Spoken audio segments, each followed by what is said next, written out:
உங்களிடம் ஒரு உண்மையை சொல்லி இதை ஆரம்பிக்க வேண்டும் என்று நினைக்கின்றேன். எனக்கு அரசியல் வருவதற்கு முன்பு பெரும்பாலும் தேசிய கட்சிகள் என்று சொன்னால் கொஞ்சம் நானும் தூரம் இருந்து பார்க்கக்கூடிய ஒரு சாதாரண விவசாயினுடைய மகன். காரணம் 1965 ஏற்பட்ட குளறுபடிகள். தமிழகத்தில் ஒரு மொழியை திணித்து அதைத்தான் படிக்க வேண்டும் என்று சொல்லி தமிழக மக்களை எல்லாம் கிளர்ச்சி அடைய செய்து மத்தியில் இருந்த காங்கிரஸ் ஆட்சி பெரும் பிரச்சனை ஏற்படுத்தியிருந்தார். அதனால் தேசிய கட்சின்னு சொன்னாவே கொஞ்சம் ஓரத்திலிருந்து பார்க்குற ஒரு சாதாரண மனிதனாக நான் இருந்து வந்தேன்.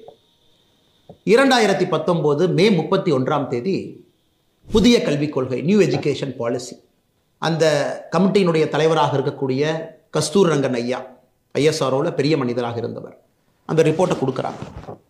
அந்த ரிப்போர்ட் மோடி ஐயாவுக்கு கொடுக்கப்பட்ட பொழுது அதில் என்ன சொல்லியிருந்தாங்கன்னா, இந்தியாவில் எல்லாருமே 3 மொழிகளை கற்க வேண்டும்.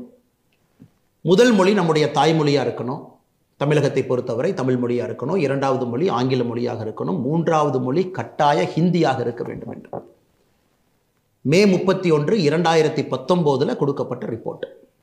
அது மோடி ஐயாவுக்கு வந்தோடனே கேபினெட்ல மோடி ஐயா வச்சு இது ஏற்புடையது அல்ல, 1965 இதே தான் ஓடிட்டு இருக்கு, 68 புதிய கல்விக் கொள்கையாக இருக்கட்டும், 86 வந்த அடுத்த கல்விக் கொள்கையாக இருக்கட்டும், எல்லாத்திலும் இதே பிரச்சனை தான். ஆனால் நம்முடைய புதிய கல்விக் கொள்கை என்பது மாறுபட்டு இருக்க வேண்டும் என்பதற்காக பாரத பிரதமர் நரேந்திர மோடி அவர்கள் ஜூன் 3 2019 இந்த கமிட்டி கொடுத்த ரிப்போர்ட்டை மாத்துறார். 3 மொழிகளை கற்க வேண்டும், உண்மைதான். காரணம், உலகம் மாறிவிட்டது, முன்னேறி கொண்டிருக்கிறது, எல்லாரும் நிறைய மொழி தெரிஞ்சுக்கிறாங்க. முதல் மொழி தாய்மொழி தமிழாக இருக்கட்டும், 2வது மொழி ஆங்கிலமாக இருக்கட்டும், 3வது மொழி கட்டாய ஹிந்தியாக இருக்கக்கூடாது. இந்திய மொழிகளில் உங்களுக்கு பிடிச்ச ஏதோ ஒரு மொழியை கற்றுக்குங்க. அதாவது ரிப்போர்ட் கொடுக்கப்பட்டது கட்டாய ஹிந்தி மொழி.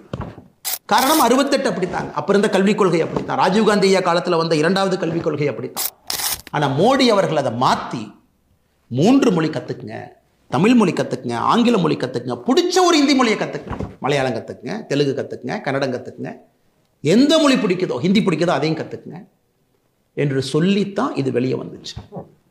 என்னுள்ள அது தனிப்பட்ட முறையில் ஒரு பெரிய ஒரு மாற்றத்தை ஏற்படுத்தியது.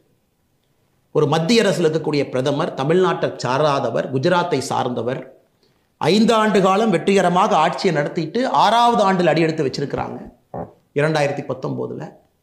அந்த மனிதர் எந்த அளவுக்கு யோசிக்கிறாருன்னா, ஹிந்தி தெரியாத மாநிலங்கள் எப்படி யோசிப்பாங்கிறது ஒரு பிரதமர் யோசிச்சு கொண்டு வர்றார்.